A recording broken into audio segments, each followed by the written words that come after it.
น่ะเบิ่งขอสิลองซุปน้ำลองเบิ่งเด้อแล้วบ่ปลดออกอันนี้ไหมบ่ปลดเฮานี่ปลดตัวนี้ออกได้เบิ่งขอสิปลดออกลองเบิ่งเด้อขอสิสูบลองเบิ่งไม่ใช่บอร์ดเปิดไฟมองนี้น้ำเขียวปันยังติโอ้เห็นเนาะมันอันนั้นปอเห็นบ่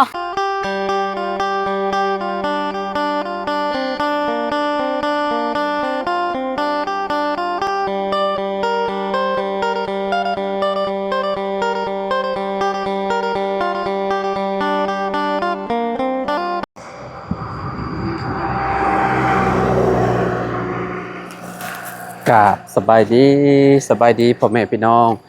FC เบิร์ดสุขุสุคนเด้อพี่น้องบ่ว่าสิอยู่ในและก็ต่างประเทศเนาะหลังจากที่พ้นหยุดตกพี่น้องเนาะบ้านน้องไซกะสิประมาณนี้พี่น้องเนาะทางลงเฮือนพี่น้องเนาะก็พี่น้องเนาะโอ้มันซื้อไม้โครงหลังคามาได้ตัวนี่พี่น้องเนาะสิแหละมาหาน้องไซเพิ่นก่อนสบายดีสวัสดีจ้าสบายดีสบายดีใจเอามีไว้ให้ร้านหน่อยก่อนพี่น้องเนาะโอ้จับเลยเนาะแน่นอนแท้นี่จับมาเลยนี่เนาะน้องละเอาไว้เนาะเอาไว้พ่อบ่ได้มาบ่ใช่บ่ได้มาจากมือรถแหละฮอด2-3มื้อสิโดนเลยอันนี้เพิ่นส่งเฮาบ่ได้ซะนี่ไม่เพิ่นส่งเมื่อวานนี้มาเมื่อวานนี่บ่โดยเป็นจังได๋ห้องน้ำห้องในใช้ได้บ่ฮะบ่ใช้บ่ได้น้ำเต็มโดยพุ่นก็ใส่บ่ได้แล้วนำพุ่นก็ลงไปขุดอีกดินมันทบหมดแล้วเป็นหยังเป็นหยังมันถมมาแล้วโดยอ้าวอันนั้นใช้งานบ่ได้บ่ได้ชูบขึ้นได้บ่โดยคือสิได้เยอะเขาก็บ่ฮู้คือบ่เจ้าเปิดใช้อยู่บ่ซะน้ำเฮานี่แม่มันดินมันนั่นหมดแล้วก็ลงไปแม่นก็ลงไปขุดอีกทมจักทมเท่าใดเฮาก็บ่ตอนเอาลงแรกๆได้โบกปูนแม่นบ่บ่ได้โบกดินมันเซาะลงเด้เพราะว่าตอนเอาลงเฮาบ่ได้อันโบกปูนแม่นคะแนนเฮาโบกเฮาสาบปูนแม่นมันบ่สามารถแบบดินบ่สามารถเข้าไปได้โดยแต่ว่าอันนี้บ่ได้โบกเนาะโดยดินมันเซาะลงบ่แม่นมันตื้นน่ะบ่จักโดยคือสิแม่นอยู่ดอกเฮาบ่ได้เปิดแต่ว่าสูบน้ำได้บ่หรือว่าบ่ได้เลยเฮาบ่ได้สูบเจ้าใช้น้ำซะบ่ได้ใส่เลยไปใช้หม้องอื่นโอ้ใช่อยู่เพิ่นป้าจะปลูกนู่นอ้อใหญ่มากบัดคือแม่เนาะบัดคนน้อยนี่ปากนี่คือกันกับแม่มาแล้วเนาะคือได้นี่พี่น้องเนาะความงามนี่คือไผความงามนี่คือไผจังได๋คือไผซะเจ้าคือไผบ่คือไผตุ้ยโพดโอ้ยเพิ่นยังน้อยเด้ยังน้อยเพิ่นใหญ่เพิ่นก็อันนั้นแหละแม่เปลี่ยนแหละงามแม่สิหุ่นดีคือแม่เพิ่นหั่นแหละสีผิวอยากคือกันกับเจ้าเนาะคือบัดเริ่มแล้วครอบครัวนี่สีผิวนี่คือกันกับน้องชายแล้วบัดครอบครัวแม่กระดำพ่อกระดำน้องกระดำเอื้อกระดำบัดแม่ข่อยข้าวแต่นาห้องน้ำใส่การบ่ได้เลยเนาะใส่ได้อยู่ของข่อยไปลองเบิ่งเมื่อกี้นี่ยังได้อยู่ได้แต่มันได้น้อยโดนมาพี่ดูได้เด้อเป่งน้ำออกแล้วบ่ซะแต่ห้องน้ำนี่ออกหมดแล้วออกบ่แล้วแม่ทุบอันนั้นออกหมด อ๋อทุบมุมนี้บ่ เปิดลงเบิ่ง เออ เบิ่งขึ้นครัวนี่แม่ ทุบอันนี้ออกเนาะน้ำเบาแนะนำว่าให้อันนั้นให้ให้ขุดคลอง โดย ถ้าบ่ขุดคลองเลยแก้บ่ได้ โดย มันต้องขุดคลองหม่องหลังบ้านพี่ให้มันสิเลิก จักไผสิขุดให้ ๆให้พ่อเจ้าหั่นแหละว่าพ่อเจ้าว่า ตอนพอเขากลับพุ่นแหละจึง ขุด ให้ คลองหม่องนี้เลยนี่ขุดคลองแล้วก็ให้มันสิเลิกๆเนาะ น้ำบ่ลงเบิ่ง แต่ก็เทเนาะพี่น้องเนาะได้ วิธีแก้เพราะว่าเฮือนเรามันอยู่เนาะอยู่ต่ำกว่าตัวนี้พี่น้องตัวนี้มันผัดโน้นบัดเป็นที่สูงเนาะทางนี้ฮะเป็นไปเลย เบิ่ง เส้นอ่ะ เบิ่งขอสิลองซูมน้ำลงเบิ่งเด้อน้ำบ่ปลดออกอันนี้ไหมน้ำบ่ปลดเฮานี่ ปลดตัวนี้ออกไปเบิ่ง เบิ่งขอสิปลดออกลงเบิ่งเด้อขอสิสูบลงเบิ่ง ไม่ใช่บอร์ดเปิดไป มองนี้ น้ำเขียวปันยังติโอ้เห็นเนาะมันอันนั้นอ๋อ เห็นบ่ น้ำคือบ่สูบให้มันเบิดบ่ เลย ว่าตอนแรกๆคือบ่สูบให้มันเบิดบ่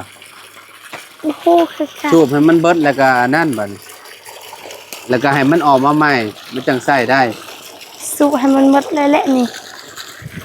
น้ำมันสิแบบขุ่นๆแบบนี้คันว่ามันเบิดแล้วมันมาใหม่มันน่าสิใสเขาอะ เลย น้ำมันเป็นน้ำแบบมาลงมาแต่พี่น้อยเนาะเด้มันก็เริ่มใสแล้วเด้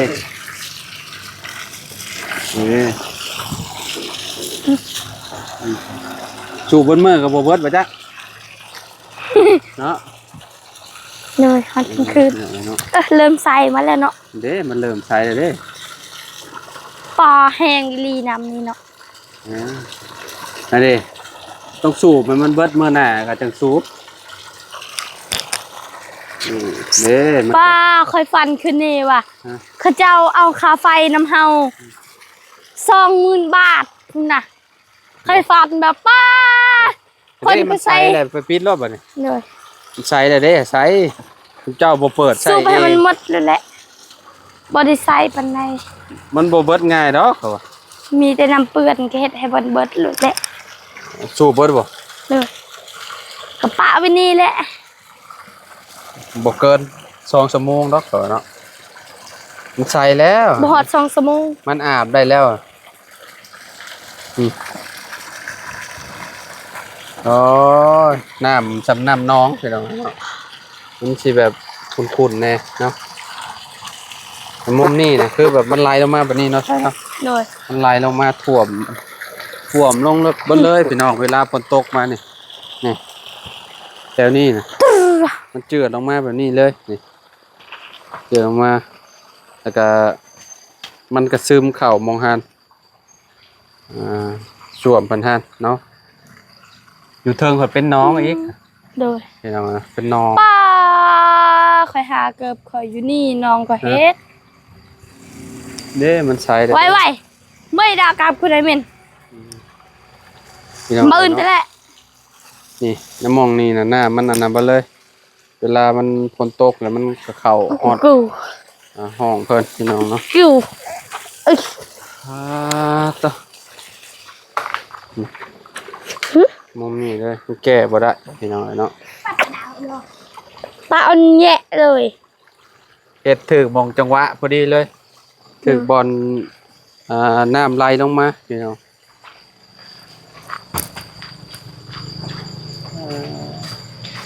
สมนา ปิดไว้รถใช่เลยมันใสแหละ โดย ใส่แล้ว จับต้องสอนเอวเล็กๆ อ๋อมุมนี้เนาะบอลเปิดเนาะพี่น้องเนาะได้ย้อนได้ย้อนได้น้องใจนี่พี่น้องเนาะเอาน้องซอยแม่ โด พ่อย ก็บ่ได้มาพี่น้องเอ้ยเนาะ แม่หากกับติเสียหญ้าเฮาก็ไปเสียอยู่แต่กลับ11:00 นแล้วก็กลับนํแม่แล้วแม่มาให้นางกินนมแล้วก็ไปคืนแล้วก็เฮาเอาน้อง เสียห แล้ ญ้าว ก็ ให้ นึ่งข้าวโดยเฮาไปแต่ตอนเช้าตอนเที่ยงเฮาเอาน้องแล้วก็นึ่งข้าว ตอนเช้าจะไปซอยเวียก โดย11:00 นฮอด11:00 นแล้วก็กลับ เชียร์เขาให้บ่เชียร์หญ้าเขาให้ โดย เออแล้วว่าเสียหญ้ามัน บ่ อืม เสียหญ้ามันเสียหญ้ามันสุ ฮะ ปลาหญ้าก็ลาย ใกล้สิแล้วแหละ ไผ หญ้าเข้าหาใกล้สิแล้วแหละ ปลาว่าก็เฮ็ดมื้อนี้ ให้ก็ไปลงมือมื้อนี้ โดยยังอยู่แหละยังหลาย ยังหลายบ่ โดย โอ้ นี่เฮ็ดแต่2คนคันเฮ็ดหลายคนเสอะ2-3 มื้อก็แล้วนี่เฮาเฮ็ดแต่2คนฮอดเดือนและสิว่าบ่ฮอด เดือนหนึง ก็บ่จักคือกัน น้ำบ่ท่วมบ่ครับ บ่ได้ท่วม อยู่สูงเนาะ โดยอยู่ลุมพุ่นท่วมแหละเฮาว่า อืม บ่ได้ลงลุมเฮาเฮ็ดอยู่เทิงนี่เด้ โอ้คือเห็นของผู้ใดก็ท่วมเบิด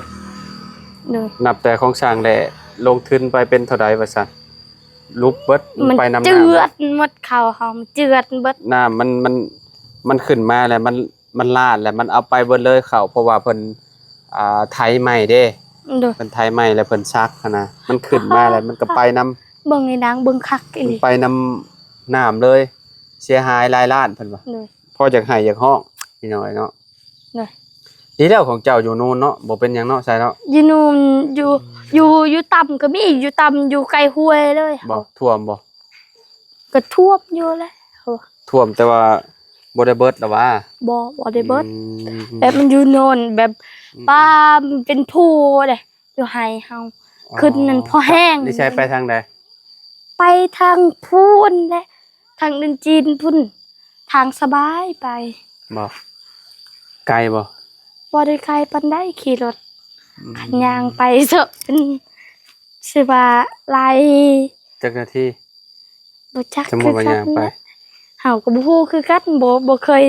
นับนาทีนะ ย่างไป ประมาณ ชั่วโมงได้บ่ บ่จักคือกันแหละคือสิประมาณนั้น ย่างไป บ่ฮอ ก็ ดดอก เมื่อยได้เนาะใช่เนาะ โดยเมื่อย แต่ว่าขี่รถจักรในฮอดบอนเลยบ่ ฮอดนู่นแหละฮอดไห้พุ่นแหละ ฮอดไห้กึกเนาะ เฮ้ย คนน้อยนี่สบายเว้ยเลี้ยงง่ายเนาะไอ้เนาะน้อยหลายเนาะ ตุ่มเต็มโต ยุงกัดบ่ บ่ เป็นหยัง แบบมันคัดนำเป็นพยาธิ ไผคัน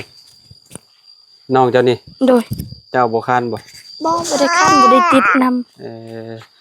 ไม่ใช่ตุ่มใช่ เบิ่งนี่คันมันเป็นนี่นี่บ่คันเป็นแดงเบิดเธอนี่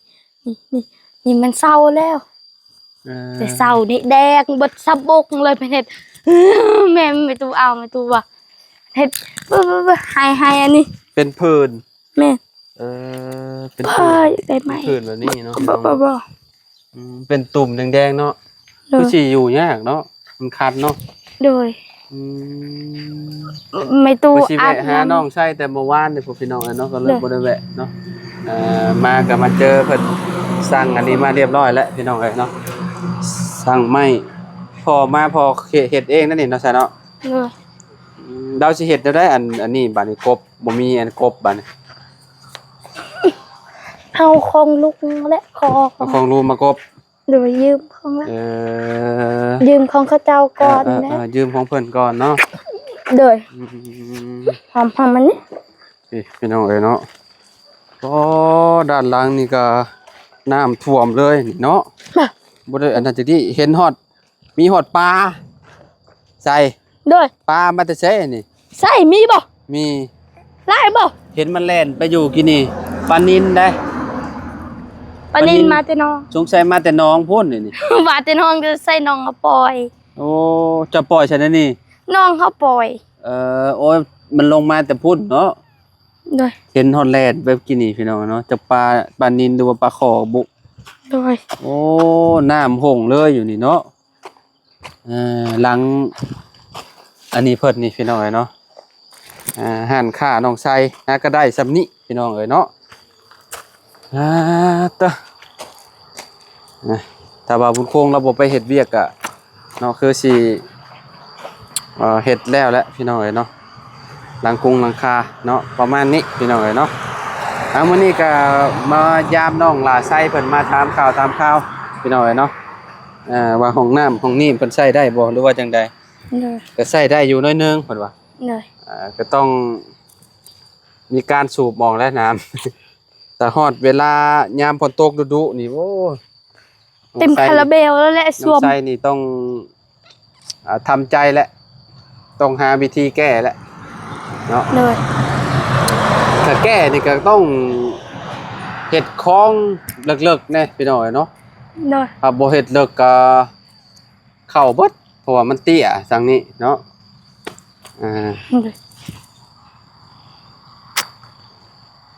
อยู่ฝั่งนั่นพะบ่มันก็ไหลอยู่น้ำเนาะเพราะว่ามันมีต้นหญ้าอยู่พี่น้องเอ้ยมีต้นหญ้าคิ้วมันก็บ่เจือนปานใดอันมันเป็นดินใหม่เด้ดินเฮาพอดใหม่เนาะหรือว่าเฮาปรับใหม่พี่น้องเอ้ยเนาะเอามามุมนี้เพิ่นอันนั้นแหละเนาะนี่เนาะเพิ่นมากแล้วก็ตอบเพิ่นนี่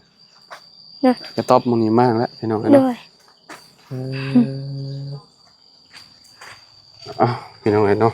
ไปจะเดินทางก่อนพี่น้องหาบ่อนพักบ่อนเช่าก่อนพักอยู่เซโปนแหละนะว่าก็ได้เดี๋ยวมื้ออื่นพ่อกันใหม่ได้ใช่เด้ออยู่ดีมีแฮงมันชวนโดยสบายดีเด้อสบายดีเด้อ FC เด้อค่ำมืดแล้วพี่น้องเอ้ยเนาะประมาณ 7:00 นน่ะได้ซำนี้เนาะพี่น้องเอ้ยเนาะก็ค่อนข้างสิยังเว้นอยู่ 7:00 นก็ได้พี่น้องโอเคพี่น้องเนาะไว้พบไว้พ้อกันคลิปหน้าเด้อพี่น้องเด้อเนาะสำหรับคลิปนี้เนาะไปแล้วพี่น้องสบายดีและสวัสดีพี่น้องพอกันใหม่